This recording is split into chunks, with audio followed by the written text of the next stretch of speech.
Hi, we're here today at Queen Mary. We're gonna check it out. We're here with our friend Heather. There's Heather. Hi. She's our special guest star today. And there it is. Queen Mary experienced the grandest ocean liner ever built. There's a Russian sub, Foxtrot class submarine, codenamed Scorpion. Largest conventional diesel-electric, non-nuclear Soviet sub. Wow. How the heck did they get a hold of that? Now it's the imagine packing and terminal for that like that. Look how huge this Queen Mary is. Like, really? It's really big.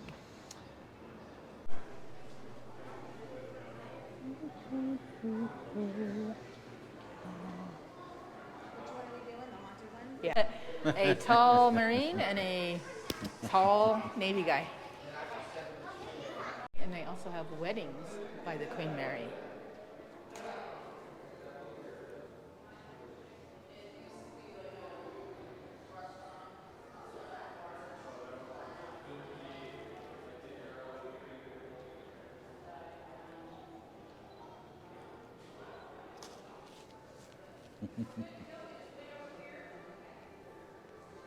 Wow. Queen Mary tea. Oh, how cute.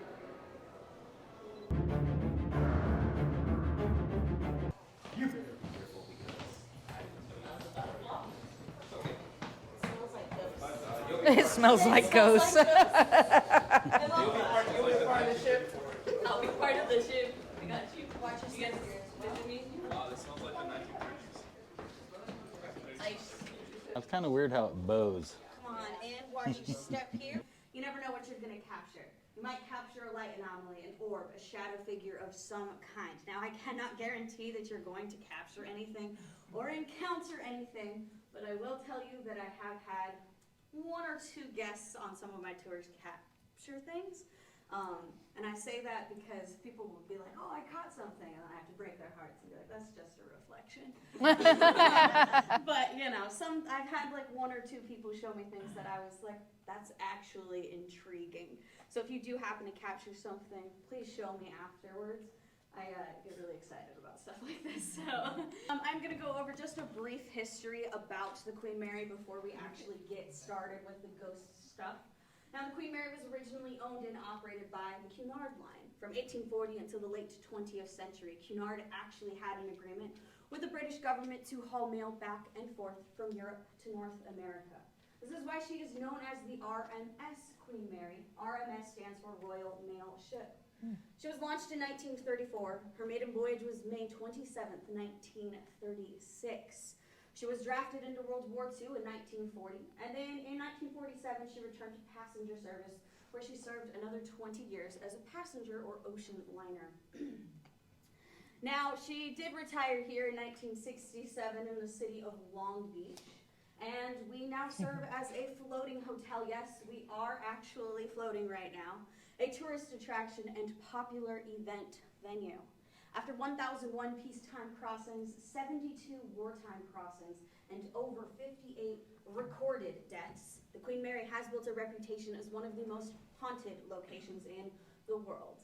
Our first ghost story happens in this very room that you guys are all sitting in. This is now called the Mauritania room. Originally, this would have been the tourist class or third class main lounge, garden lounge, or wicker lounge because of the wicker furniture you found in here. In 1989, two employees from Property Services entered into this room to set up for an evening event that was going on that night. Now, when they entered into the room, they looked to the left and they saw a young woman in a 1940s style evening dress sitting at the center of the dance floor. Now, she wasn't in their way, so they just continued to set up for their event. A few minutes later, their manager walks into the room and looks over at the young woman, goes over to her employees and says, well, what is she doing here? The employees stated she wasn't in their way, so they just went about their business. Manager walks over to the young woman, tells her she's going to need to leave the room so they can finish setting up for the event. Young woman does not acknowledge her in any way. Manager then says, I'm going to call security. Have you escorted out of this room if you do not leave? Young woman still does not acknowledge her. So as the manager goes to pick up the phone to call security, the young woman stands up from her chair. She looks around the room. She even smiles. And she slowly disappears along with her chair. Now all three employees stated that they saw this young woman, saw her and her chair disappear. The encounter lasted about 10 minutes, which actually makes it our longest recorded apparition on board. There's the chair.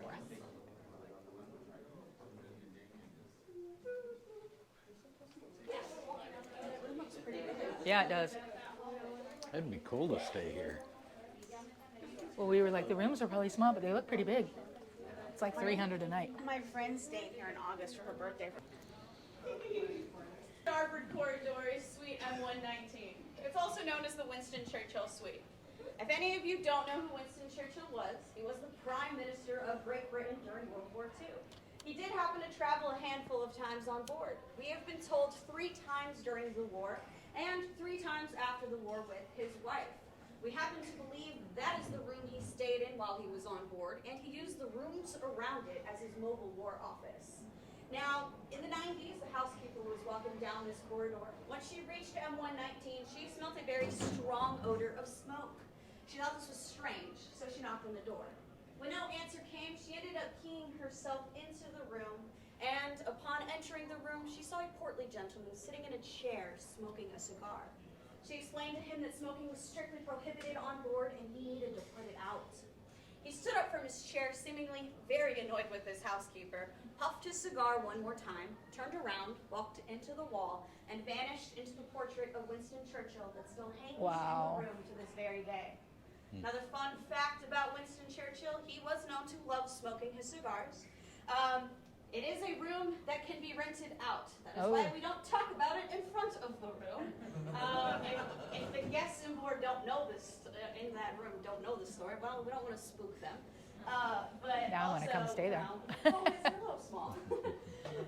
If any of you do happen to stay in that room in the future, it is a very beautiful, spacious room. You might get a ghostly encounter with one of our more famous residents on board, though, Sir Winston Churchill himself. Over the years, we have had many people tell us that they have seen the Lady in White. The Lady in White is typically seen dancing around in empty ballrooms or wherever music is being played. There does actually seem to be a connection to this piano right here. This piano is original to the Queen Mary. It was originally located in the Mauritania room where we began our adventures today. But it has had many homes on board. This piano has actually been heard playing by itself. No, it's not a player piano. The bench also has been seen moving of its own accord. Now, I'm assuming that someone moved the bench under the piano because it was not under the piano yesterday. But you never know. Maybe the ghost did that. Now, after World War II, 22,000 war brides were brought over from Europe to be reunited with their GI husbands here in North America. They had to be claimed by their husbands, or else they risked being returned back to Europe. Our theory is that Our Lady in White is perhaps one of those war brides that was never actually claimed by her husband. Now, feel free to take this time to take some pictures of beautiful downtown Long Beach. If you're a fan of Dexter or CSI Miami, well, that's downtown Miami, guys. I will also lift the, whatever this is called, the lid, so you can see the keys, but please don't play the piano.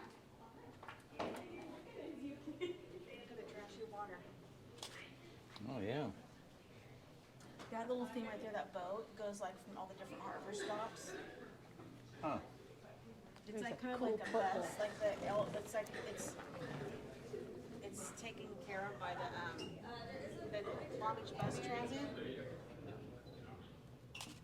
Huh. That's cool. It's like amazing down there. Yeah, it is. Cool bar area. We've had a few housekeepers actually tell us that this lady's room is haunted. They will go inside and see a gentleman dressed in an officer's uniform. To his defense, that used to be the men's room, that used to be the women's room. So he's just a little confused now. Why they flipped them, I actually have no idea. In 1949, Senior Second Officer William Stark was coming off duty from the bridge. He was invited by his staff captain to have a pre-dinner cocktail. He agreed and was the first to arrive at his staff captain's quarters. Upon arrival, he was quite thirsty after coming off of a long shift, so he asked the steward if he could have a glass of gin. The steward said, of course, looked around, found a bottle labeled gin, and handed it to Officer Stark. As I said, Officer William Stark was quite thirsty, so he poured himself a nice hefty pour of gin and shot it back. He immediately realized what he drank was not gin. What he had in fact ingested was carbon tetrachloride, which is a very powerful cleaning agent. His fellow officers soon arrived, and he jokingly told them, I do believe I've just poisoned myself. He had, but he laughed the matter off, went to dinner with his fellow officers. That night he went to bed. The next morning he was not feeling well.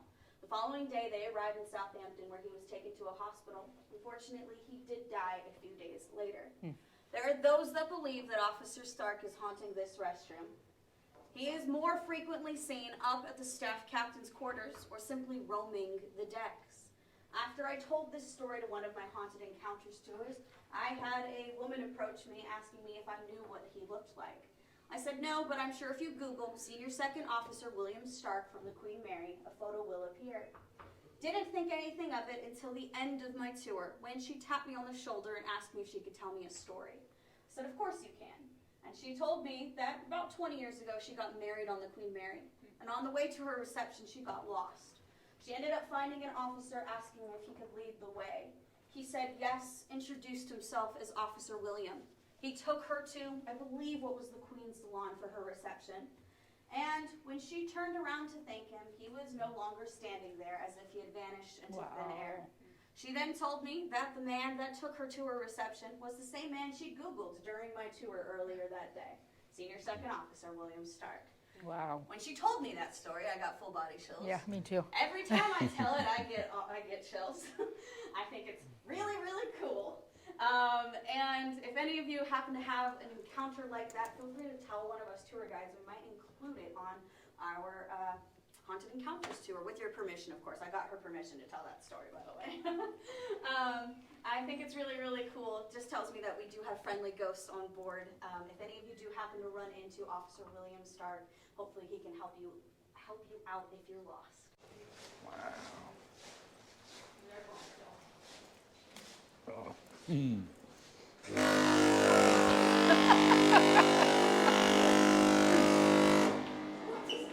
timed that well.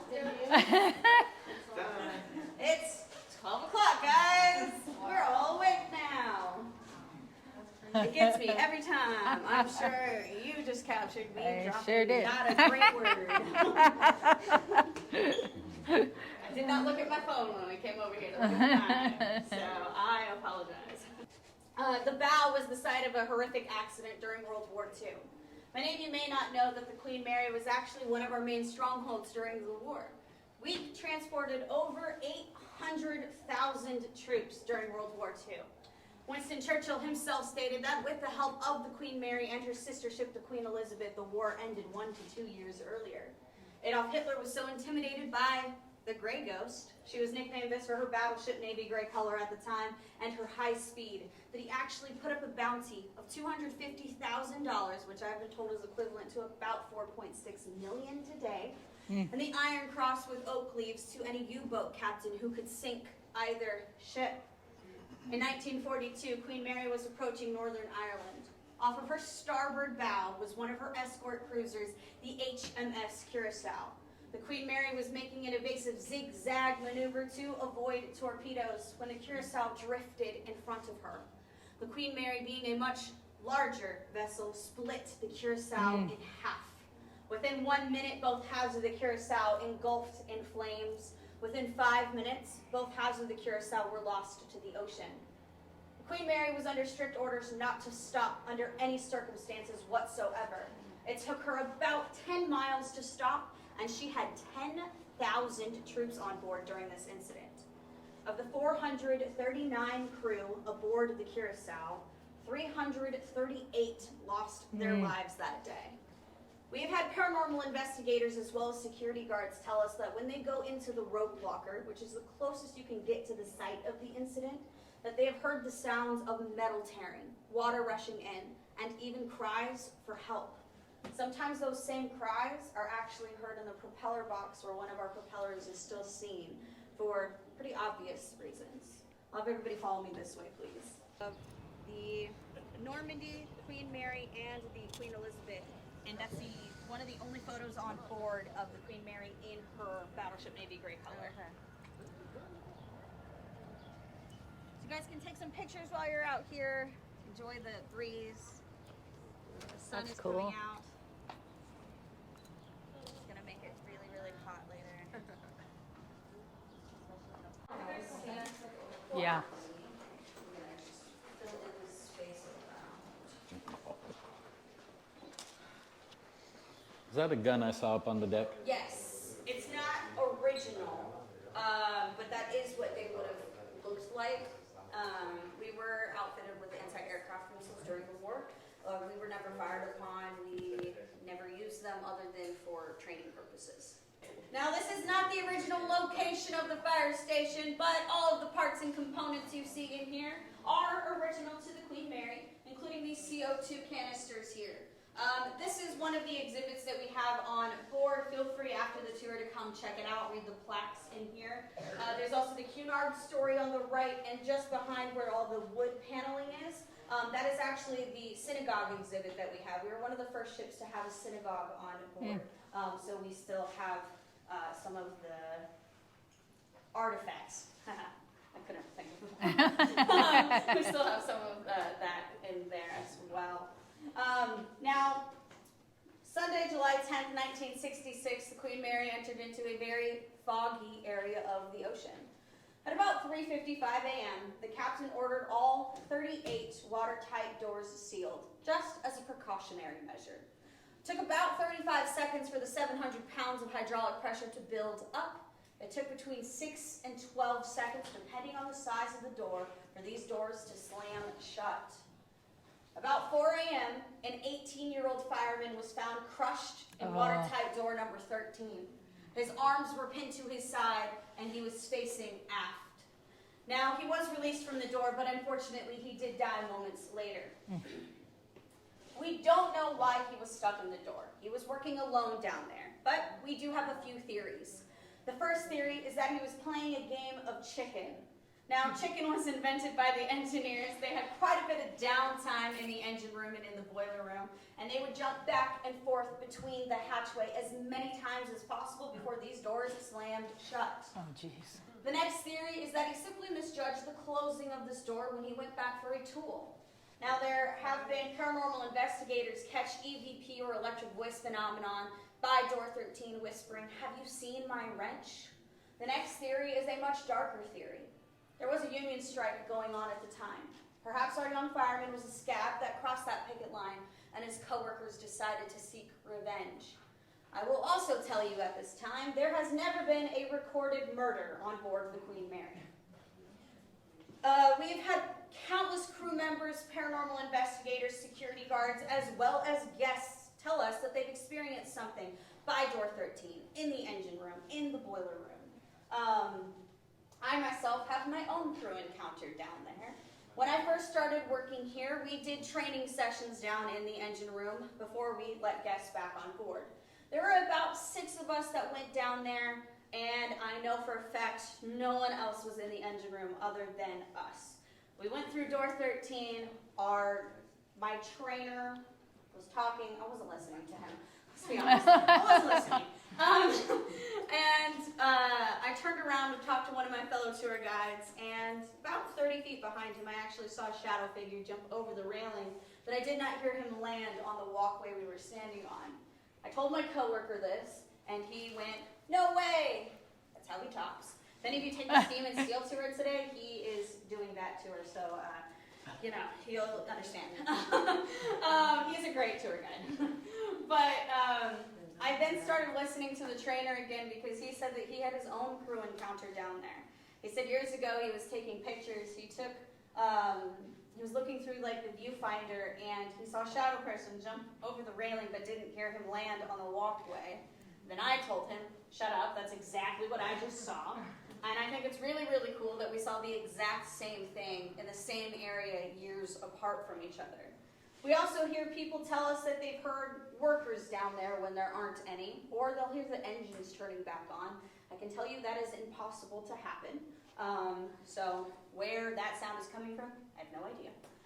People will complain when they leave the area with grease marks on their face. It is still quite greasy down there, but you never know. Also, women get their hair tugged a lot. Now, our theory for why women get their hair tugged is because in the 30s, 40s, 50s, and 60s, we were not allowed in machine-type areas on ships. You would not find us in the engine room, most definitely not the boiler room, so it's probably just our young engineers saying, hey, what are you doing down here? You're not supposed to be down here. Now, when we were an ocean liner, we had 3 classes on board, and it was based on the smoothness of the ride that they got. First class passengers would be at the center of the ship. They had the smoothest ride possible. Cabin class or second class passengers would be at the stern or back end of the ship. They had to deal with the noises from the engine room and the vibrations of the engine room. Tourist class or third class passengers would be right here at the bow. They had not an enjoyable ride, but they felt every single wave they hit. These staircases here are the original staircases to the tourist class passengers. There are 2 major flaws to it. 1, it's facing the bow. 2, it's at an incredibly steep angle. So when passengers would walk up and down these staircases, they could either drop from beneath them or rise from their 45-degree angle to a 90-degree angle. Passengers would be thrown from them all the time. Now, we do have a report in our ship's log of a passenger, George Sidney Wayman, found collapsed at the bottom of this staircase here. We don't know how he died. Perhaps he hit his head. Maybe he had a heart attack. But now we have the man in black. The man in black is our shadowy figure seen in this area. He is most typically seen going up and down the staircases. But as a former tour guide said, he encountered the man in black when he was doing his morning walkthrough. He came over to this area, man in black, well, he didn't know who it was. He just saw someone coming up this staircase. And he didn't think anything of it, thought it's probably a crew member, maybe a hotel guest staying on board, until he made a sharp left in front of him and disappeared into thin air. He then told his manager about this encounter. His manager said, well, lucky you. You just saw the man in black. He doesn't show himself to anybody or to everybody. And, well, that tour guide did not think he was lucky. He was actually quite scared from the encounter. But he did continue to work here, which is saying something because we've been told we lose 10 people a year due to paranormal encounters they have on board. They either see something, feel something, hear something, feel something, see something, and then they get so scared that they actually quit right there on the spot. Now, are we all good with stairs? Yes. Yes? We're all good with stairs? Okay, be incredibly careful when we walk down this staircase. The hallway to B340 is now officially reopened, so I can take you down this staircase. I just got permission from my supervisor earlier. So just be incredibly careful. Please hold on to the railings. If any of you have ever seen a paranormal type show about the Queen Mary, you probably already know about room B340s. Now, B340 is said to be our most haunted stateroom on board. Now, words, brain, function. I feel you. Sorry, I always get nervous when I'm over on B-Deck. B-Deck just has a different vibe to it. Now, in the 60s, a passenger was staying in that room, and she felt her covers being tugged away from her. She tugged them back up. They were tugged away again. She tugged them back up, and basically a full-on tug-of-war ensued until she realized and remembered she was staying alone in that room. That caused her to wake up fully, and she saw a gentleman standing at the foot of her bed, staring down at her. She screamed at the top of her lungs. He disappeared into thin air. Her scream did alert the night steward that was staying down at the corridor. He ran into her room, asked her what had happened. She calmed down, explained the situation. He then told her, well, I didn't see anybody leaving your room, nor did I pass by anyone on the way to your room. In the 80s, that was just a standard stateroom, and the house housekeeper went in there to make the bed. She finished making the bed. She needed some fresh towels. Went out to her cart, grabbed those towels, went back into the room. The bed that she just finished making, all of the pillows and blankets and linens were on the floor in a pile. Wow. We would get complaints about guests staying in B340 all the time. Guests would call the front desk saying that the lights would start flickering, that the portholes would open and close by themselves. If any of you have stayed on board, you'll know that those portholes are not easy to open, and that the water faucets would turn on and off. Now, during my last paranormal shipwalk, I did actually bring my last shipwalk into that room. I won't do it again because it just took way too much time. But before my tour, I turned the lights off. When I went in for my tour, the lights were back on. And I know I was the only one that had a key for that room, and it's not a hard key, it's a room key that you have to get special permission from the front desk. It's not a room that can be used right now. So that was, creepy. And due to the enormous amount of complaints we actually received about the room, we ended up closing it down to the public, and we did strip it bare. It was bare for a number of years. Crew members would refuse to go into that room by themselves. I'm one of those crew members. I won't go in B340 alone. It scares me. Actually, there's something in the room that scares me. And in 2018, they decided to reopen B340. And they decided to market it as their haunted room experience. And turned it into a nice mini suite with a nice queen-size bed, pull-out couch, walk-in closet, Ouija board accompanied with crystals. Oh. That's why I won't go in B340 alone, because of the Ouija board. I might love all things spooky and all things Halloween related. I will never and have never touched a Ouija board in my life. There are also, if any of you know how a Ouija board works, there are no instructions to that Ouija board. Right. But there are instructions also to play Bloody Mary in the bathroom as well. So that's in there as well. It also cost $1,000 a night to stay in B340, the haunted room experience. Guests paid that price. The first guest that stayed in that room actually called the front desk saying, "Okay, we get it now. We're trying to go to sleep. Please turn off the special effects." Front desk attendants had to adamantly explain to them that there were no special effects in B340. They left at 2 a.m. They did not make it through the night. I guess you could say they got their money's worth, though. They paid for the haunted room experience. They definitely experienced something. Wow. Now, all of the activity known to happen in B340, we do attribute it to a death. We know someone died. Unfortunately, just over time, we have lost all the information in regards to the death. But he has introduced himself to paranormal investigators as Walter. So we call him Walter now. We are going to walk by the room. It is very easily recognizable. It's the only room that we have that no longer has its name on it. Due to the popularity of the room, people would break in and steal things. Their favorite thing to steal was that nameplate, so we just stopped putting it back up. I will point it out to you, but just because I don't like the room, I'm not going to stay and hang out by it. So I will point it out to you guys. It's going to be the first room that we walk by, though. So I will point it out, and then everybody just behind just point it out as well.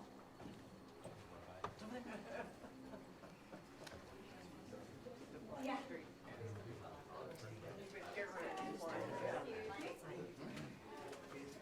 It's going to be the room on the right.